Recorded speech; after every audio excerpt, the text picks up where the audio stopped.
গুজবের মহোৎসব চলছে। দেশকে অস্থিতিশীল করতে একের পর এক মিথ্যা ছড়িয়ে বিভ্রান্ত করা হচ্ছে জনগণকে, বললেন প্রধান উপদেষ্টা। 4 দিনের সফরে চীন যাচ্ছেন কাল। আওয়ামী লীগকে গণতান্ত্রিক সুবিধা দেওয়ার পক্ষে নয় বিএনপি, বললেন মির্জা ফখরুল। নির্বাচন বিলম্ব করতে নতুন করে ষড়যন্ত্রের অভিযোগ। ঈদে নিরাপত্তা রক্ষায় টহল, গোয়েন্দা নজরদারি বাড়ানো হচ্ছে। 27 মার্চের মধ্যে শ্রমিকদের পাওনা পরিশোধের নির্দেশ।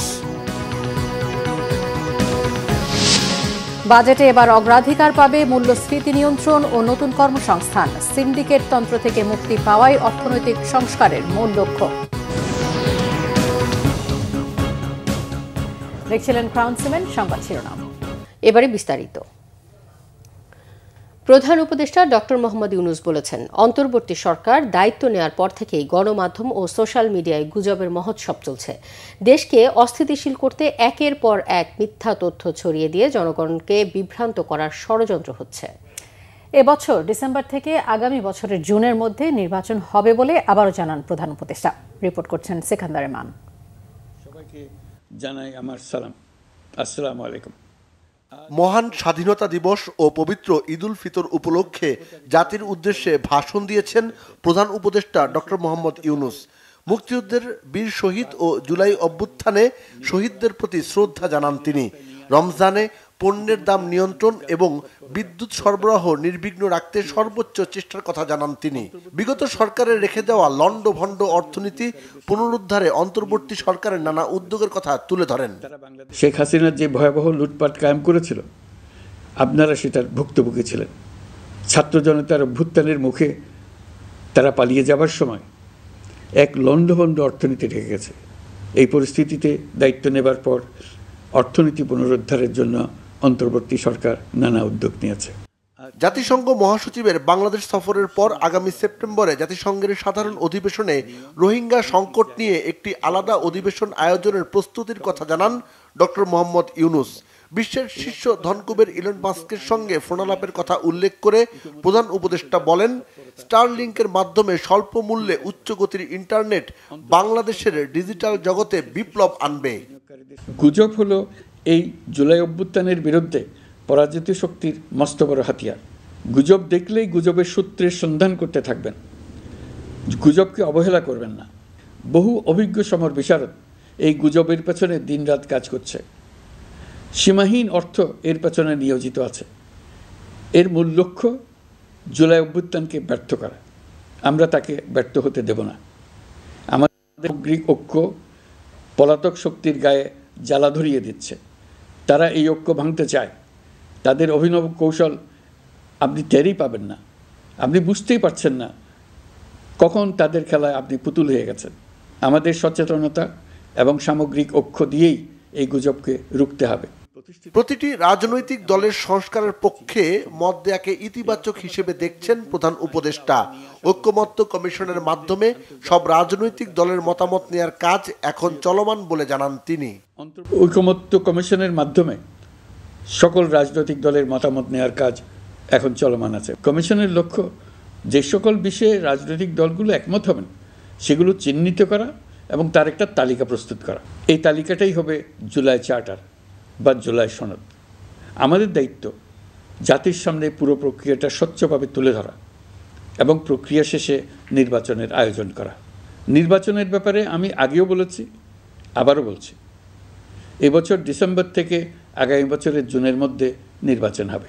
আমরা চাই আগামী নির্বাচনটি বাংলাদেশের ইতিহাসে সবচেয়ে অবাধ, সুষ্ঠু ও গ্রহণযোগ্য নির্বাচন হবে। বুধবার 4 দিনের সফরে চীন যাওয়ার বিষয়টি জানিয়ে প্রধান উপদেষ্টা বলেন, প্রেসিডেন্ট শি জিনপিং এর সঙ্গে বৈঠকের পাশাপাশি চীনের বড় বড় ব্যবসায়িক প্রতিষ্ঠানের সিইওদের সঙ্গে বৈঠক হবে। বাংলাদেশ, ভারত, নেপাল ও ভুটান, দক্ষিণ এশিয়ার এই 4টি দেশ মিলে একটি যৌথ অর্থনীতি গড়ে তুলতে পারলে 4 দেশই লাভবান হবে বলে জানান প্রধান উপদেষ্টা। আর এই অঞ্চলের গুরুত্বপূর্ণ ভূমিকায় থাকবে বাংলাদেশ। সিকান্দার রেমান, বাংলা ভিশন, ঢাকা। সীমাহীন দুর্নীতি। এদিকে প্রধান উপদেষ্টা ডক্টর মোহাম্মদ ইউনূস বলেছেন, স্বাধীন দেশে ন্যায়ভিত্তিক সমাজ প্রতিষ্ঠা সম্ভব হয়নি, ভোটাধিকার বঞ্চিত করা হয়েছে মানুষকে। স্বাধীনতা পুরস্কার প্রদান অনুষ্ঠানে তিনি একথা বলেন। এদিকে স্বাধীনতা দিবস উপলক্ষে আজ সন্ধ্যা 7টায় জাতির উদ্দেশ্যে ভাষণ দেন প্রধান উপদেষ্টা। বিভিন্ন খাতে গুরুত্বপূর্ণ অবদানের স্বীকৃতি হিসেবে এই বছর স্বাধীনতা পুরস্কার দেওয়া হয়েছে বিশিষ্ট 7 জনকে। ওসমানী স্মৃতি মিলনায়তনে প্রধান উপদেষ্টা ডক্টর মোহাম্মদ ইউনূস এই পুরস্কার তুলে দেন। বিজ্ঞানে অধ্যাপক জামাল নজরুল ইসলাম, সাহিত্যে কবি আল মাহমুদ, শিল্পে ভাস্কর নভেরা আহমেদ, সমাজসেবায় ব্র্যাকের প্রতিষ্ঠাতা স্যার ফজলে হাসান আবেদ, সঙ্গীতে আজম খান মরণোত্তর পদক পান। শিক্ষা ও গবেষণায় বদরুদ্দিন উমর ও বুয়েটের প্রয়াত শিক্ষার্থী আবরার ফাহাদকে স্বাধীনতা পদকে ভূষিত করা হয়েছে। প্রধান অতিথির বক্তব্যে প্রধান উপদেষ্টা বলেন, 24 জুলাই গণ অভ্যুত্থানের মধ্যে দিয়ে জনগণকে আবারও জেগে উঠেছে। নতুন বাংলাদেশ গড়ার সুযোগ যেন বৃথা না যায়, সেই আহ্বান জানান প্রধান উপদেষ্টা।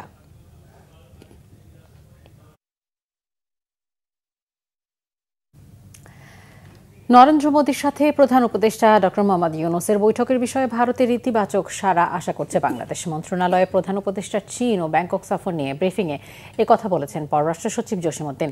পররাষ্ট্র সচিব বলেন, ভারতের সাথে সম্পর্কের বর্তমান প্রেক্ষাপটে ব্যাংককে বিমস্টেক সম্মেলনের সাইড লাইনে ভারতের প্রধানমন্ত্রীর সাথে প্রধান উপদেষ্টার বৈঠক চায় বাংলাদেশ। এতে সম্পর্কে যে কিছুটা দূরত্ব তৈরি হয়েছে তা কেটে যাবে বলে মত তার।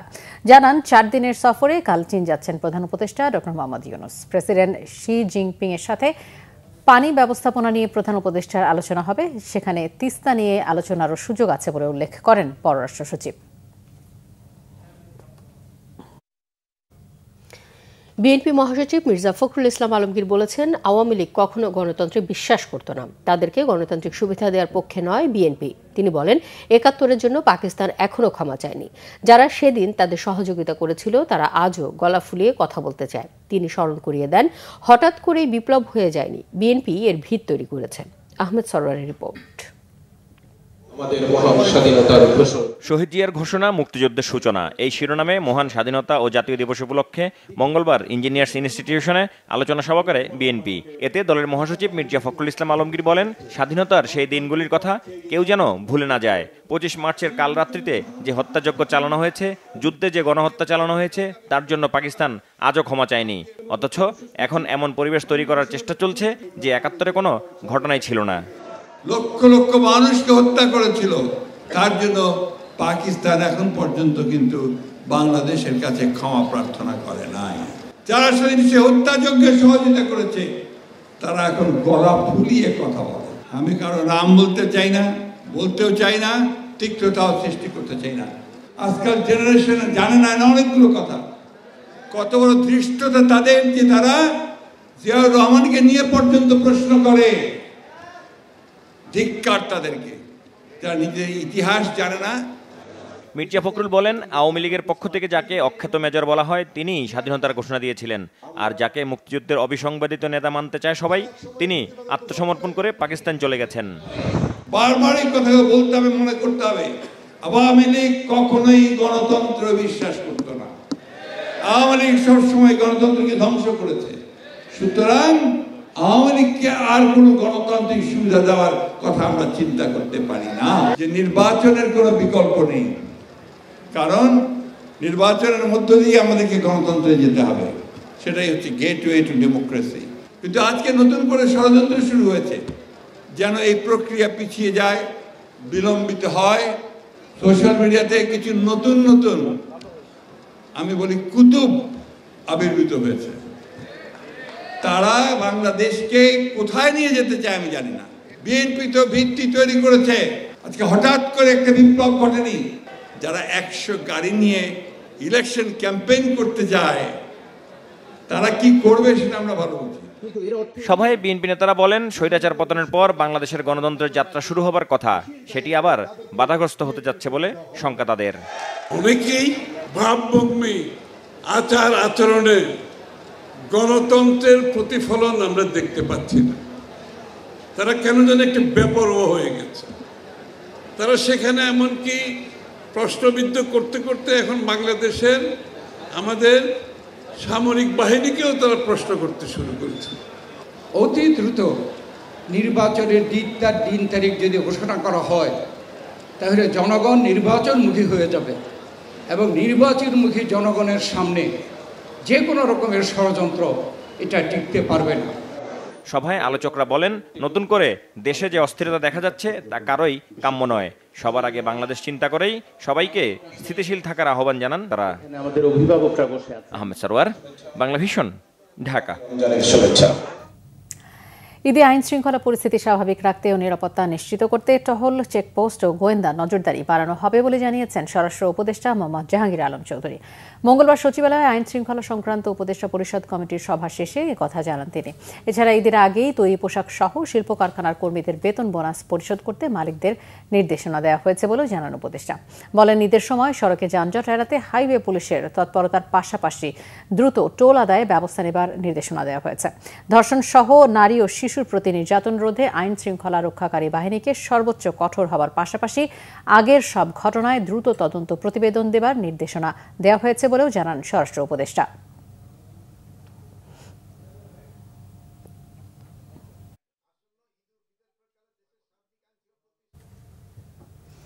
২৭ মার্চের মধ্যে তৈরি পোশাক সহ সব শিল্প কারখানার কর্মীদের পাওনা পরিশোধ করতে নির্দেশ দেওয়া হয়েছে এবং না করলে মালিকদের বিদেশ ভ্রমণে নিষেধাজ্ঞা সহ আইন অনুযায়ী ব্যবস্থা নেওয়া হবে। কঠোর হুঁশিয়ারি শ্রম উপদেষ্টা ডক্টর এম সাখাওয়াত হোসেনের।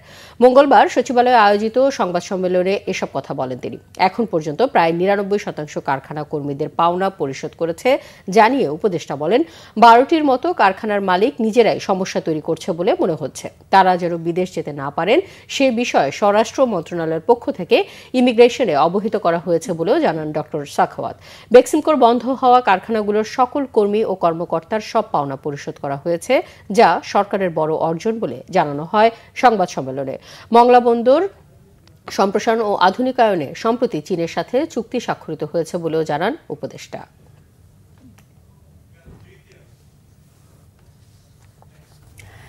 অর্থ উপদেষ্টা ডক্টর সালেউদ্দিন আহমেদ বলেছেন, এবারের বাজেট হবে বাস্তবমুখী। সরকারের পক্ষে যেটা করা সম্ভব এবং যেটা প্রয়োজন সেটি বিবেচনায় নিয়ে বাজেট দেওয়া হবে। মূল্যস্ফীতি নিয়ন্ত্রণের পাশাপাশি নতুন কর্মসংস্থানকে অগ্রাধিকার দেওয়া হবে। ইআরএফ এর সাথে বাজেট আলোচনায় তিনি এসব কথা বলেন। অর্থ উপদেষ্টা আরও বলেন, দেশে বিনিয়োগ বৃদ্ধি ও বেসরকারি খাতের জন্য উপযোগী পরিবেশ তৈরির চেষ্টা থাকবে। জানান, কর আদায়ের লক্ষ্যমাত্রা বড় হলেও তা দেশের কল্যাণে ব্যয় করা হবে। সংস্কারের পাশাপাশি বাণিজ্যের স্থিতিশীলতার দিকে নজর থাকবে সরকারের। জুনে আইএমএফ এর ঋণের কিস্তি পাওয়া যাবে বলেও জানান তিনি। কোনো ব্যাংক বন্ধ হলে বিনিয়োগকারীদের টাকা যথাযথভাবে ফেরতের আশ্বাস দেন অর্থ উপদেষ্টা। বলেন, অনেক ব্যবসায়ী আতঙ্কে আছে, তবে কোনো ব্যবসায়ের ব্যবসা সংক্রান্ত অ্যাকাউন্ট ফ্রিজ হয়নি। 6টি ব্যাংকের অ্যাসেট রিভিউ হচ্ছে। এছাড়া আরও 18 ব্যাংকের রিভিউ করা হবে।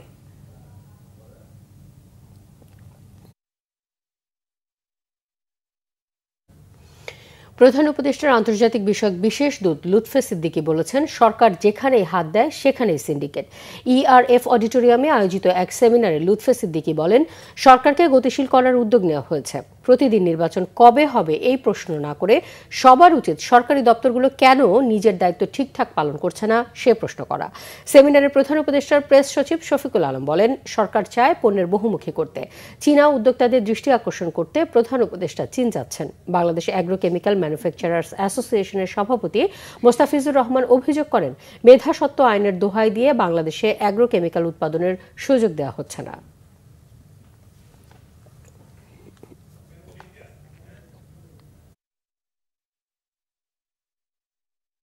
রাজধানী ঢাকার ঐতিহ্যবাহী নানা পদের ইফতার মিলছে উত্তরের জেলা জয়পুরহাটেও। স্থানীয় খাবারের পাশাপাশি ভিন্ন স্বাদের সব ইফতার আইটেমের কদরবেশ। দোকানগুলোতে প্রতিদিনই ক্রেতা সমাগম। আবু বকর সিদ্দিকের পাঠানো তথ্যছবিতে ডেস্ক রিপোর্ট। জয়পুরহাটে এবার স্থানীয় খাবারের পাশাপাশি ব্যবসায়ীরা যোগ করেছেন ঢাকার ঐতিহ্যবাহী ইফতার। কাচ্চি বিরিয়ানি, ছানার পোলাও, শাহী জিলাপি সহ মুখরোচক রকমারি ইফতার আইটেম বিক্রি হচ্ছে শহরের বিভিন্ন জায়গায়। বিকালের পর থেকেই দোকানগুলোতে ক্রেতাদের উপচে পড়া ভিড়। আমাদের হোটেলের ইফতারের আইটেমের মধ্যে মোটামুটি সবই আইটেম আছে, কমন আইটেম যেগুলা। তার মধ্যে আমাদের আকর্ষণীয় আইটেম হচ্ছে কাচ্চি এবং মোরগ পোলাও। এই 3টা আইটেম আল্লাহর রহমতে আমাদের যে ভ্যাটের মধ্যে আমরা বেস্ট সেলার। ইনশাআল্লাহ আমরা আশা করি আমাদের ইফতারিটা মোটামুটি মানসম্পন্ন। এখানে আমরা রেগুলার ইফতারি নেই। এখানে ইফতারি খুব রুচিসম্মত এবং এখানে বিভিন্ন ধরনের ইফতারি পাওয়া যায়। বন্ধু বান্ধব মিলে ইফতারের আয়োজন করছি, সবাই কেউ বেগুনি কেউ বুটবুন্দা কিনে আনছি। এখানকার খাওয়া দাওয়া হোটেলের তেহরিটা খুব সুন্দর, যার কারণে আমরা সবাই মিলে এখান থেকে তেহরিটা পারচেস করলাম। এছাড়া চিকেন গ্রিল, শামি কাবাব, বটি কাবাব, পিঠাপুলি ক্রেতাদের নজর কাটছে। আমাদের মূলত মেন আকর্ষণ আমাদের বিগত 53 বছর থেকে চলে আসতেছে জয়পুরহাটের বিখ্যাত শাহী জিলাপি, সেটা আমাদের রুচিতাতে পাওয়া যায়। এছাড়াও আমাদের রয়েছে কাচ্চি বিরিয়ানি এবং তেহেরি এবং সবজি স্পেশাল খিচুড়ি। তাছাড়াও আমাদের স্পেশাল রয়েছে ছানা পোলাও, যেটাকে অনেকে জর্দা বলে ডাকে। এছাড়াও বুট, বুন্দিয়া, বেগুনি, পেঁয়াজি, মাশরুম, এছাড়াও হরেক রকমের ঝুড়ি, নিমকি পদের আইটেম ইত্যাদি আমরা দিয়ে আসতেছি। রমজান মাসে বিশেষ করে আমরা আসি ঘি ভাজা জিলাপি, শাহী জিলাপিটা নিই, আর ইফতারের সময় আমরা ইফতার প্যাকেজগুলো নিয়ে থাকি। চিকেন ছাসলি, চিকেন স্পেশাল ললিপপ পাওয়া যাবে, চিকেন জালি কাবাব এবং কাচ্চি তেহারি, মুরগ পোলাও, চিকেন বিরিয়ানি, শাহী জিলাপি, ঝুরি ইত্যাদি আইটেম সব কিছু পাওয়া যাবে। মুখরোচক এসব খাবারের মান ঠিক রাখতে প্রশাসনিক নজর রাখার তাগিদ ভোক্তাদের। Bangla vision news desk. Cricketer Tamim ইকবালের অবস্থার উন্নতি হয়েছে। রাজধানীর এভার কেয়ার হাসপাতালে চিকিৎসা দেওয়া হচ্ছে তাকে। তামিমকে দেখতে কেপিজে হাসপাতালে গিয়েছিলেন সাকিব আল হাসানের বাবা মা। সাবেক সতীর্থের সুস্থতা কামনা করে পোস্টও দিয়েছেন সাকিব আল হাসান। এই বিপদে পাশে থাকায় ভক্ত সমর্থকদের প্রতি কৃতজ্ঞতা জানিয়েছেন তামিম। মনির হোসেন খানের রিপোর্ট। হার্টে রিং বসানোর পর আগামী 72 ঘন্টা চিকিৎসকদের তত্ত্বাবধানে থাকবেন তামিম, জানিয়েছিলেন স্বাস্থ্য অধিদপ্তরের মহাপরিচালক অধ্যাপক ডাক্তার আবু জাফর। তবে পরিবারের ইচ্ছায় এভার কেয়ার হাসপাতালে স্থানান্তর করা হয়েছে তামিমকে। 3 মাসের মধ্যে সেই স্ট্যান্ডটাকে বডি নিজের করে নেবে। কিভাবে? তারপর তার নিজের সেলের প্রলেপ দিয়ে পথ খুলে গেছে। পথ খুলে যাওয়ার যে পথ বন্ধ হয়ে যাওয়ার যে বেসিক কারণটা চর্বি জমে বন্ধ হওয়া, সেটা তো রয়ে গেছে। তার স্ট্রং ফ্যামিলি লিস্টে আছে। তার কোলেস্টেরল প্রোফাইল কেমন ছিল? বেশি। এই রিস্ক ফ্যাক্টরগুলো না কমালে তা আবারও হতে পারে। এদিকে বিপদের সময় পাশে থাকায় ভক্ত সমর্থকদের প্রতি কৃতজ্ঞতা জানিয়েছেন তামিম ইকবাল। নিজের ভেরিফাইড ফেসবুক পেজে পোস্ট দিয়েছেন দেশের সেরা ওপেনিং ব্যাটসম্যান। তামিম ইকবালের সুস্থতা কামনা করে গতকাল ফেসবুকে পোস্ট দিয়েছিলেন সাকিব আল হাসান।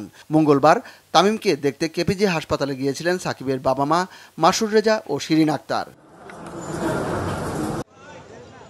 এদিকে তামিমের সুস্থতা কামনায় দোয়া মাহফিল করেছে বিএনপি।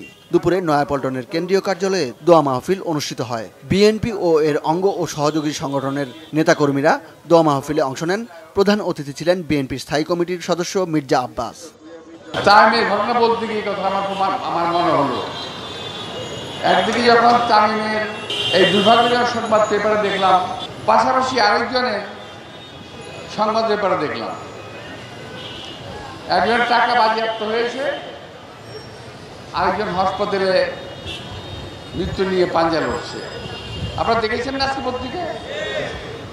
এখানে আদব বেয়াদব আওয়ামী লীগ বিএনপি তফাৎ হয়ে গেছে। এখানে সোমবার বিকেএসপিতে ঢাকা প্রিমিয়ার লিগে ম্যাচে হঠাৎ অসুস্থ হয়ে পড়েন তামিম। হার্টে 2টি ব্লক ধরা পড়ায় একটিতে পড়ানো হয় রিং। মনির হোসেন খান, বাংলা ভিশন, ঢাকা। জাতীয় প্রেস ক্লাব এলাকায় পোশাক শ্রমিকদের সঙ্গে পুলিশের পাল্টাপাল্টি ধাওয়া ও সংঘর্ষের ঘটনা ঘটেছে। এ সময় বিপ্লবী ছাত্র মৈত্রীর সভাপতি দিলীপ রায় সহ কয়েকজনের হামলায় আহত হন 3 পুলিশ সদস্য। পরে পুলিশের লাঠিচার্জে আহত হয় অর্ধশত শ্রমিক। ঈদের আগে বকেয়া বেতন, বোনাস ও অন্যান্য পাওনা পরিশোধের দাবিতে টানা 3 দিন ধরে শ্রম মন্ত্রণালয়ের সামনে অবস্থান কর্মসূচি চালিয়ে যাচ্ছেন গার্মেন্টস শ্রমিকরা। মঙ্গলবার শ্রম ভবন থেকে সচিবালয় অভিমুখে মিছিল নিয়ে যান। বিজয়নগর ও পল্টন মোড় সহ কয়েক দফায় পুলিশ তাদের বাধা দিলেও 144 ধারা জারি থাকা সচিবালয়ের সামনে চলে আসেন শ্রমিকরা। তারা ক্ষিপ্ত হয়ে উঠলে পুলিশ তাদের সরিয়ে দিতে ধাওয়া দেয়। পাল্টা প্রতিক্রিয়ায় শ্রমিকরা পুলিশের ওপর ইট পাটকেল নিক্ষেপ করেন। সংঘর্ষ চলাকালে বিক্ষুব্ধ শ্রমিকরা পুলিশের একটি গাড়ি ভাঙচুর করেন। পরিস্থিতি নিয়ন্ত্রণে পুলিশ সাউন্ড গ্রেনেড ও টিয়ারশেল নিক্ষেপ করে। এই ঘটনায় শ্রমিকদের মধ্যে আতঙ্ক ছড়িয়ে পড়ে এবং তারা ছত্রভঙ্গ হয়ে যান। সামাজিক ও মানবাধিকার সংগঠন জাগ্রত নাগরিক সমাজের উদ্যোগে জাতীয় চক্ষু বিজ্ঞান ইনস্টিটিউট ও হাসপাতালের অডিটোরিয়ামে জুলাই গণ অভ্যুত্থানে আহতদের সাথে মতবিনিময় হয়েছে। পরে জাতীয় অর্থোপেডিক হাসপাতাল ও পুনর্বাসন প্রতিষ্ঠানের জুলাই যোদ্ধাদেরকে ঈদ উপহার দেওয়া হয়। অনুষ্ঠানের প্রধান অতিথি ছিলেন প্রধান উপদেষ্টার প্রতিরক্ষা ও জাতীয় সংহতি উন্নয়ন বিষয়ক বিশেষ সহকারী অবসরপ্রাপ্ত লেফটেন্যান্ট জেনারেল আব্দুল হাফিজ। বিশেষ অতিথি ছিলেন জুলাই শহীদ ফাউন্ডেশনের স্বাস্থ্য বিষয়ক প্রধান ব্রিগেডিয়ার জেনারেল জালাল। জাতীয় চক্ষু বিজ্ঞান ইনস্টিটিউট ও হাসপাতালের ডিরেক্টর প্রফেসর ডক্টর মোহাম্মদ খায়ের আহমেদ চৌধুরী ও সাংবাদিক, সম্পাদক ও প্রকাশকরা। জাতীয় চক্ষু বিজ্ঞান ইনস্টিটিউট ও হাসপাতালে চিকিৎসাধীন 111 জন সহ মোট 140 জন, জাতীয় অর্থোপেডিক হাসপাতাল ও পুনর্বাসন প্রতিষ্ঠানে চিকিৎসাধীন 116 জন সহ মোট 130 জনকে ঈদ উপহার দেওয়া হয়েছে।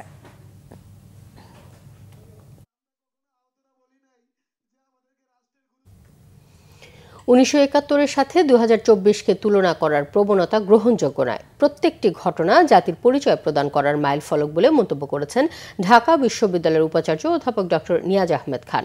ঢাকা বিশ্ববিদ্যালয়ে গণহত্যা দিবস উপলক্ষে রাতে বিশ্ববিদ্যালয়ের স্মৃতি চিরন্তন চত্বরে মোমবাতি প্রজ্বলন ও শহীদদের স্মৃতির প্রতি শ্রদ্ধা নিবেদন উপলক্ষে আয়োজিত অনুষ্ঠানে তিনি একথা বলেন। উপাচার্য বলেন, ১৯৫২ সালের পর থেকে জাতীয় জীবনে প্রতিটি ঘটনাই একটির সঙ্গে অন্যটি সম্পর্কযুক্ত এবং ধারাবাহিকতা রয়েছে। আর প্রতিটি দিবসে যাদের অবদান রয়েছে তাদেরকে শ্রদ্ধার সাথে স্মরণ করা জাতির দায়িত্ব। এখানে বিভাজনের কোনো সুযোগ নেই বলেও মন্তব্য করেন উপাচার্য অধ্যাপক ডক্টর নিয়াজ আহমেদ খান।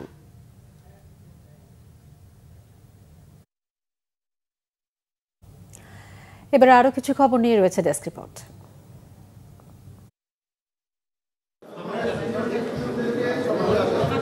বিএনপির সিনিয়র যুগ্ম মহাসচিব রুহুল কবির রিজভী বলেছেন, জুলাই আগস্টে গণহত্যা চালিয়েও শেখ হাসিনার মধ্যে কোনো অনুশোচনা তৈরি হয়নি। তার মধ্যে এখনো রয়েছে হত্যার মানসিকতা আর প্রতিহিংসা। রংপুরে ডক্টরস অ্যাসোসিয়েশন অব বাংলাদেশ ড্যাবের ইফতার মাহফিলে প্রধান অতিথির বক্তব্যে তিনি এসব কথা বলেন। বিএনপি যুগ্ম মহাসচিব সৈয়দ ইমরান সালে প্রিন্স বলেছেন, সশস্ত্র বাহিনী জাতীয় ঐক্যের প্রতীক। সেনাবাহিনীর বিরুদ্ধে অপপ্রচার গুজব সৃষ্টিকারীদের ফাঁদে যারা পা দিচ্ছেন তাদের চিন্তা করে কথা বলা উচিত। বিকেলে ময়মনসিংহের ধোবাউড়া উপজেলার দক্ষিণ মাইজপাড়া ইউনিয়নে সীমান্তবর্তী পুটিমারি বাজারে ইফতার মাহফিলে প্রধান অতিথির বক্তব্যে তিনি এসব কথা বলেন। বিএনপি চেয়ারপারসনের উপদেষ্টা ডক্টর মোহাম্মদ এনামুল হক চৌধুরী বলেছেন, কোনোভাবে জুলাই বিপ্লবের ঐক্য বিনষ্ট হতে দেওয়া যাবে না, যে কোনো মূল্যে ঐক্য ধরে রাখতে হবে। গোপালগঞ্জে MC academy school and college মাঠে দোয়া ও ইফতার মাহফিলে প্রধান অতিথির বক্তব্যে তিনি এসব কথা বলেন। বিএনপির যুগ্ম মহাসচিব খায়রুল কবির খোকন বলেছেন, দেশ ও জাতি কঠিন ক্রান্তিকাল অতিক্রম করছে। ৫ই আগস্ট ঐতিহাসিক ছাত্র জনতার অভ্যুত্থান নস্যাৎ করার জন্য পার্শ্ববর্তী রাষ্ট্রের ইন্ধনে পরাজিত শক্তি অন্তর্বর্তীকালীন সরকারকে অস্থিতিশীল করার চেষ্টা করছে। নরসিংদীর মাধবদী গার্লস স্কুল অ্যান্ড কলেজে আলোচনা সভা, দোয়া ও ইফতার মাহফিলে প্রধান অতিথির বক্তব্যে তিনি এসব কথা বলেন। বিএনপির প্রচার সম্পাদক সুলতান সালাউদ্দিন টুকু বলেছেন, তারেক রহমানের নেতৃত্বে ছাত্র আন্দোলনের মধ্য দিয়ে ফ্যাসিবাদ সরকার দেশ ছেড়ে পালাতে বাধ্য হয়েছে। বাংলাদেশের সন্ত্রাস, চাঁদাবাজি জন্ম দিয়েছে আওয়ামী লীগ। বিকেলে টাঙ্গাইল সদর উপজেলা গালা ইউনিয়ন বিএনপির আয়োজনে ইফতার মাহফিলে তিনি এসব কথা বলেন। বিএনপি চেয়ারপারসন বেগম খালেদা জিয়ার রোগ মুক্তি ও তারেক রহমানের দীর্ঘ আয়ু কামনায় ইফতার মাহফিল হয়েছে সুনামগঞ্জের তাহিরপুরে। উপজেলা পরিষদ মাঠে এতে উপস্থিত ছিলেন সুনামগঞ্জ ১ আসনের মনোনয়ন প্রত্যাশী কামরুজ্জামান কামরুল। এ সময় উপস্থিত ছিলেন উপজেলা বিএনপি ও অঙ্গ সংগঠনের বিপুল সংখ্যক নেতাকর্মীরা। বিএনপি চেয়ারপারসনের রোগ মুক্তি কামনায় ইফতার ও দোয়া মাহফিল হয়েছে ফরিদপুরে। বিকালে সদরপুর উপজেলার বিশ্ব জাকির মঞ্জিল উচ্চ বিদ্যালয় মাঠে এতে প্রধান অতিথি হিসেবে উপস্থিত ছিলেন কৃষক দলের কেন্দ্রীয় কমিটির সাধারণ সম্পাদক শহীদুল ইসলাম বাবুল। বেগম খালেদা জিয়ার সুস্থতা ও দীর্ঘ আয়ু কামনায় দোয়া ও ইফতার মাহফিল হয়েছে পুরান ঢাকার ওয়ারিতে। উত্তরণ ক্রীড়া ও সমাজসেবা সংঘের আয়োজনে এতে উপস্থিত ছিলেন বিএনপির কেন্দ্রীয় কমিটির সহ সমাজ কল্যাণ সম্পাদক কাজী আবুল বাশার, সাবেক কমিশনার মোজাম্মেল হক মুক্তা, ঢাকা মহানগর দক্ষিণ বিএনপির সদস্য মোহাম্মদ শরীফ হোসেন, উত্তরণ ক্রীড়া ও সমাজসেবার সভাপতি মোহাম্মদ ইব্রাহিম সহ অন্যরা। চেয়ারপারসনের সুস্থতা কামনায় দোয়া ও পথচারীদের মাঝে ইফতার সামগ্রী বিতরণ করেছে জিয়া পরিষদ ঢাকা মহানগর। যাত্রাবাড়ি, ডেমরা, শ্যামপুর ও কদমতলী থানা জিয়া পরিষদের ব্যবস্থাপনায় রাজধানীর ধোলাইপাড়ে এই অনুষ্ঠানে প্রধান অতিথি ছিলেন জিয়া পরিষদ সভাপতি অধ্যাপক আবুল কালাম আজাদ। কক্সবাজারে ২৪-এর অভ্যুত্থানের শহীদদের স্মরণে দোয়া ও রমজানের তাৎপর্য শীর্ষক আলোচনা সভা করেছে ইসলামী আন্দোলন। বিকালে এতে প্রধান অতিথি ছিলেন সাবেক কেন্দ্রীয় সভাপতি নুরুল বশর আজিজি। ঐতিহাসিক আম্বার শাহ শাহী জামে মসজিদ ও মাদ্রাসা পরিচালনা পরিষদের নবগঠিত কমিটির পরিচিতি সভা হয়েছে ধামরায়ে। এদের সভাপতিত্ব করেন মসজিদ পরিচালনা পরিষদের সভাপতি সাইফুল আলম নীরব।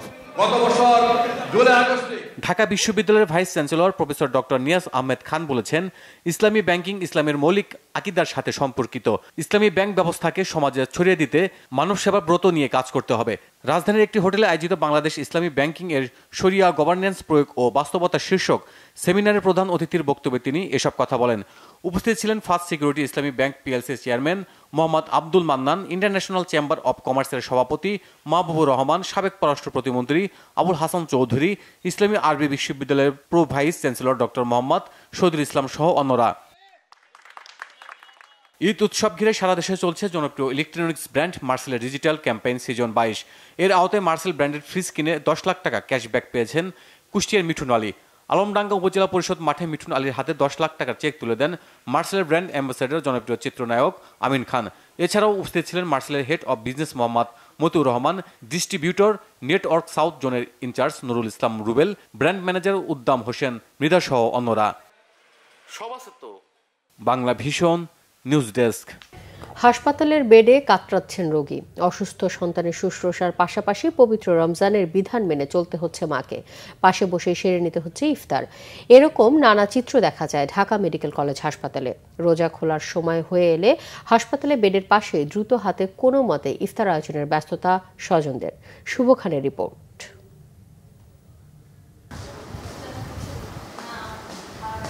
বিছানায় শুয়ে বড় ছেলে আর তার পায়ের গোড়ায় এভাবেই ইফতার সাজিয়ে ছোট ছেলেকে নিয়ে অপেক্ষা করছেন মা। ছেলের সেবা করার সাথে সাথেই সাজিয়ে নিতে হয় ইফতারি। রমজান মাসের প্রতিদিন এভাবেই কাটছে কোনো না কোনো পরিবারের। হাসপাতাল ঘুরে এমন চিত্র দেখা গিয়েছে আরও অনেক। দেশের নিম্ন ও মধ্যবিত্ত মানুষের চিকিৎসায় অন্যতম ভরসাস্থল ঢাকা মেডিকেল। দেশের প্রত্যন্ত অঞ্চল থেকে শুরু করে বিভিন্ন জেলার মানুষ রোগে শোকে ছুটে আসেন এই হাসপাতালে। এখানে তো যে বাইরে থেকে নিতে হয়, এখানে তো আর রান্নাবান্না করার কোনো সুযোগ নাই। বাইরে থেকে যেগুলো ভাজাপোড়া, এগুলো ভাজাপোড়া না খেলে তো বাঙালি মনে হয় যে ইফতার হয় না। তো আমরা বাইরে থেকে কিনে এসে ভিতরে করি আর কি, রোগীর কাছে। আমরা আরও 2 জন আছে মহিলা, এবং সাথে নিয়ে একসাথে ইফতার করি। আজকে নিলাম বাঙালি, নিলাম তরমুজ, নিলাম বুট, নিচ্ছি ওই আলুর চাপ। আজকে 7 দিন ধরে আজকে প্রায় 15 দিন। আমার বড় মেয়েটা ওই অপারেশন হয়েছে, তো আসলে পরিবারের বাইরে হাসপাতালে ইফতার এটা তেমন আনন্দের না।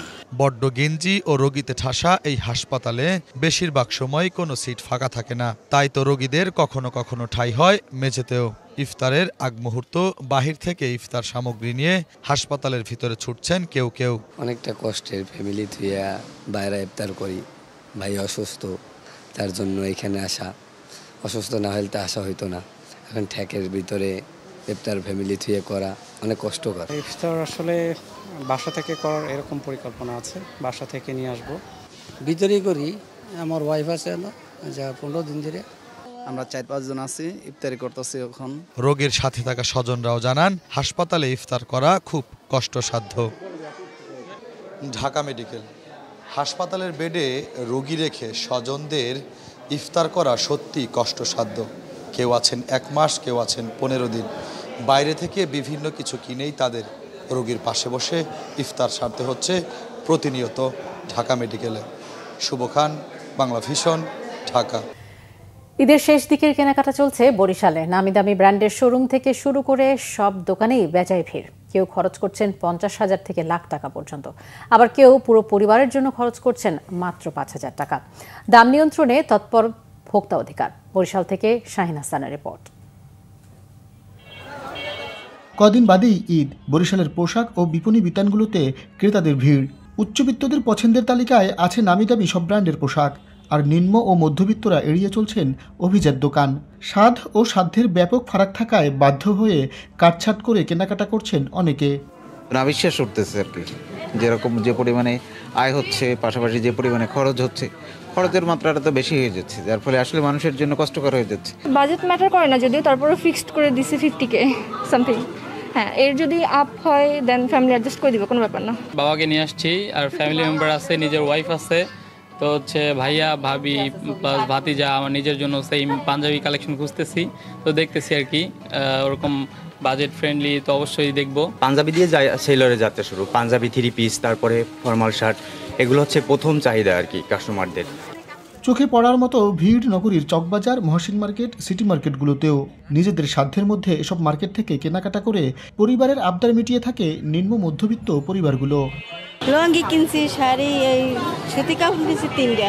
আমাদের বাজেট পুরো পরিবারের জন্য ছিল 10,000 টাকার মতো। এখান থেকে আমার বাচ্চার জন্য কিনেছি এবং আমার ওয়াইফের জন্য কিনেছি এবং আমার আম্মার জন্য কিনেছি। আমি নিজে কিছুই কিনি নাই, কারণ যে বাজারের মধ্যে আমার মতো আমার কেনার মতো এরকম সমর্থন ছিল না। ভোক্তা অধিকারে প্রত্যেক দিন আসা উচিত, প্রত্যেকটা জিনিসের দাম পর্যবেক্ষণ করা উচিত। আমাদের সাধারণ মানুষের তো নাগালের বাইরে প্রত্যেকটা জিনিসের দামের অসঙ্গতি ভাবিয়ে তুলেছে অনেক ক্রেতাকে। অতিরিক্ত দাম হাঁকার বিষয়টি তদারকি করছে ভোক্তা অধিকার।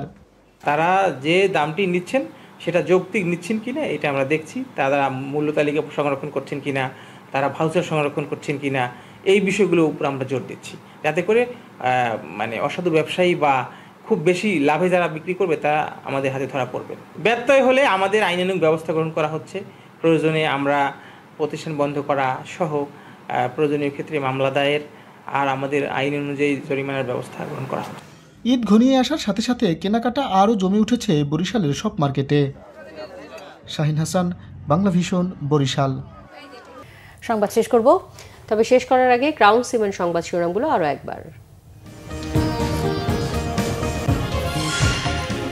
গুজবের মহোৎসব চলছে, দেশকে অস্থিতিশীল করতে একের পর এক মিথ্যা ছড়িয়ে বিভ্রান্ত করা হচ্ছে জনগণকে, বললেন প্রধান উপদেষ্টা। 4 দিনের সফরে চীন যাচ্ছেন কাল। আওয়ামী লীগকে গণতান্ত্রিক সুবিধা দেওয়ার পক্ষে নয় বিএনপি, বললেন মির্জা ফখরুল। নির্বাচন বিলম্ব করতে নতুন করে ষড়যন্ত্রের অভিযোগ। ঈদের নিরাপত্তা রক্ষায় টহল, গোয়েন্দা নজরদারি বাড়ানো হচ্ছে। 27 মার্চের মধ্যে শ্রমিকদের পাওনা পরিশোধের নির্দেশ। বাজেটে এবার অগ্রাধিকার পাবে মূল্যস্ফীতি নিয়ন্ত্রণ ও নতুন কর্মসংস্থান। সিন্ডিকেট তন্ত্র থেকে মুক্তি পাওয়ায় অর্থনৈতিক সংস্কারের মূল লক্ষ্য।